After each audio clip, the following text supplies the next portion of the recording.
তো বন্ধুরা, আজকে সকালের টিফিনে সেরকম কিছু বানালাম না। তো আজকে খাবো চা পাউরুটি। তো আর এদিকে হচ্ছে দুপুরে রান্না বসিয়ে দিয়েছি। তো এই যে দুপুরের ভাত বসিয়ে দিয়েছি, রান্না হয়ে গেছে কমপ্লিট। তো আজকে কি কি রান্না করলাম দেখে নাও। চিংড়ি আলু পোস্ত করেছি, আর এদিকে করেছি বেগুন ভাজা, আর বড়মশাইয়ের জন্য করেছি চিংড়ি মাছের ঝাল। তো আমার বড়মশাই খুব পছন্দ করে চিংড়ি মাছের ঝালটা। আর এদিকে আছে মুগ আর মুসুর ডাল মিক্সড করে ডাল।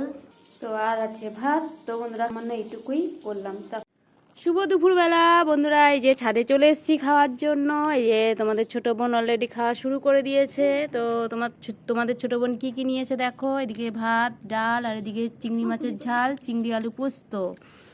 আর এদিকে আমি নিয়েছি কি কি দেখো। তো এদিকে ডাল ভাত, পাতে নিয়ে নিয়েছি নুন, আর এদিকে আছে চিংড়ি আলু পোস্ত, এদিকে আছে চিংড়ি মাছের ঝাল, আর এদিকে আছে বেগুন ভাজা। তো বন্ধুরা দেরি না করে ঝটপট খেয়ে নেবো, পরে আবার নেক্সট ভিডিওতে আবার আসবো। সকলে সুস্থ থেকো, ভালো থাকো, টাটা বন্ধুরা।